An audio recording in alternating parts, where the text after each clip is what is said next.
Talvez eu nunca me desse conta de que era uma presença, uma voz transformadora. A arte, quando a arte sempre fez parte dos rituais indígenas, africanos, de todos os povos originários, praticavam arte, fazeres musicais, espirituais, plásticos, etc e tal, mas que muitas vezes as pessoas me olhavam e me olham como extraordinária. E eu sempre faço questão de me colocar como ordinária, como parte de absolutamente de tudo. Está começando Vozes da Vez, com Fabiane Pereira. Oferecimento Natura Musical. Nos encontramos na música. Érica Malunguinho, que honra te receber na Nova Brasil, no Vozes da Vez. Muito obrigada. Pode? Fabi, eu agradeço muito. Eu agradeço demais estar nesse lugar. É interessante quando eu entrei no prédio, subi, eu resgatei umas memórias tão importantes, porque a Nova Brasil ela faz parte de um imaginário muito positivo de quem, obviamente, aprecia a música brasileira, a cultura brasileira. Então, me deu um misto de nostalgia, sabe? Parece, é isso, eu tô desvendando um lugar que eu sempre estive dentro, mas ouvindo à distância, sabe?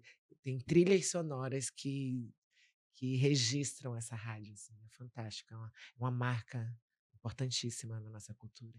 Que legal você falar isso. Então vamos começar falando de rádio.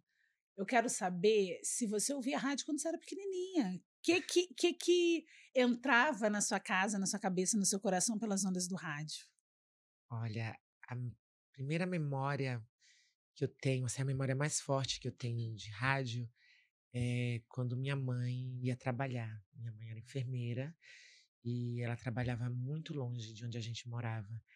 Então, quando ela ia fazer o plantão dela, ela acordava de madrugada, 3 horas da manhã, para começar a se arrumar, esse periquita toda, ficar cheirosa. Eu lembro, então eu estava dormindo, mas eu lembro do aroma, do perfume dela e lembro das músicas que tocavam na rádio. Eu lembro as vinhetas, então tinha um especial que era Roberto Carlos e seus convidados. Tinha esse especial, enfim. E eu lembro muitas músicas da Jovem Guarda e etc. Da minha mãe indo trabalhar. Era um momento muito importante, assim, e forte. Porque ao mesmo tempo eu tinha que lidar com aquela despedida, com aquela partida dela. Uma outra situação muito forte que eu lembro é... Enfim, rádio fazia parte da vida das pessoas, assim, constantemente. Mas eu lembro das 6 horas da noite, quando tocava Ave Maria. Sim. Até hoje, muitas rádios do interior tocam Ave Maria. Eu lembro muito, eu lembro que me dava uma depressão gigantesca, eu tinha um pouco de medo, porque era o momento do É, sunset, né, quando o sol tá indo é. embora, e aquela música, ai meu Deus, não sabia o que fazer. E interessante porque essa virada também, no período das festas juninas, era um momento que eu sabia, terminava a Ave Maria, eu tinha que ir pra quadrilha para dançar. Então era bem interessante, assim, era um marcador importante do tempo. Música é memória, né? Sim, E uma das coisas que eu sou fascinada por você, e eu já te sigo nas redes, enfim, sou fascinada mesmo, é que você vem fazendo a diferença na luta pela ressignificação da memória, das uhum, lembranças do uhum, povo preto. E eu quis muito te trazer na Nova Brasil, porque a gente está falando nesse momento com 480 cidades. O Brasil é um país gigante. Quando você começou a entender que a sua voz poderia fazer diferença na vida das pessoas e que essa diferença não necessariamente precisava ser transformadora, uhum, mas podia ser a diferença do dia a dia, do cotidiano, uhum. assim. Eu ainda queria falar dessa sua Érica pequena, da sua Érica adolescente. Aham.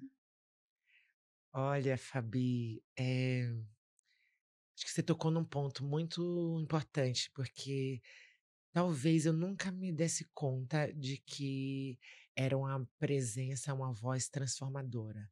Mas é porque é sem saber que isso acontece, né? Mas que o cotidiano e as coisas simples da vida, elas me interessam muito, demais. Desde sempre. Desde sempre. Eu, sei lá, Desde ficar juntando um monte de inseto dentro de um pote de vidro para ficar observando eles, para desde ficar, pesquisando flores no quintal de casa, de ficar olhando o comportamento das galinhas da vizinha, eu ficava parada muito tempo vendo isso, a, eh, entender como é importante, o frevo, o maracatu acontecendo no cotidiano de uma cidade como Recife, sabe. E como aquilo implica em revoluções importantíssimas, aquilo fazendo parte de uma coisa extremamente comum, porque não é extraordinário aquilo. Quando sempre que me retomo essa história dos lugares artísticos e culturais que eu frequento, eu sempre falo, eu só consigo pensar nisso, porque eu aprendi que cultura e arte, elas estão, implicadas no cotidiano. Como diz o Gil, é ordinária, né? Exatamente, é ordinário. E é uma relação que a gente foi perdendo por conta, obviamente, do ocidentalismo e dessas formas de encaixotamento, né, que a cultura ocidental europeia colocou a arte, quando a arte sempre fez parte. Os rituais indígenas, africanos e todos os povos originários praticavam arte, fazeres musicais, espirituais, plásticos, etc e tal, como parte do dia a dia, como marcador do tempo, quando, sabe, não era para ser exposto necessariamente. Então, essa ideia de cotidiano me interessa muito. Óbvio que eu não tinha consciência disso quando eu era criança, mas eu adquiri essa consciência à medida que eu fui vendo que eu gosto de trabalhar artisticamente com aquilo que parece, qualquer coisa, né, aquilo que às vezes some dos olhos das pessoas. Você disse que você foi adquirindo isso. Você se lembra de alguma passagem, alguma coisa que fez com que você pensasse diferente? Falasse: "Olha, tem alguma coisa aqui que eu estou começando a perceber". O que me vem agora à memória, eh, eu sempre falei muito e falo muito com as pessoas na rua. As pessoas vêm conversar comigo e isso estou falando depois que as pessoas começaram a me conhecer, muito antes. E sempre tive uma imagem, assim, que chamava a atenção das pessoas, então as pessoas vinham conversar comigo, principalmente pessoas em situação de rua, enfim, em, situações de vulnerabilidade. E eu passo muito tempo conversando e tratando de diversas coisas. E eu lembro muito bem quando pessoas que não estavam nessa condição, mas pessoas, sei lá, de classe média, elas vinham e ficavam impressionadas com a minha inteligência ou com a forma como eu me vestia, e elas me perguntavam: "O que que você faz da vida?" Eu falava: "Eu trabalho com construção civil". Ou então eu dizia: "Ah, eu faço faxina". Ou então eu criava alguma coisa que é o grosso desse Brasil, é o grosso da população, da classe trabalhadora.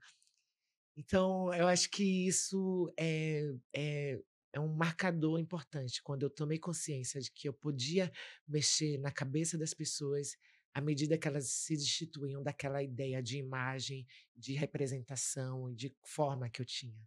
Quando eu me colocava num lugar, ordinário, né, no lugar da massa, da classe trabalhadora, não que eu não fosse, mas que muitas vezes as pessoas me olhavam e me olham como extraordinária, e eu sempre faço questão de me colocar como ordinária, como parte de absolutamente tudo.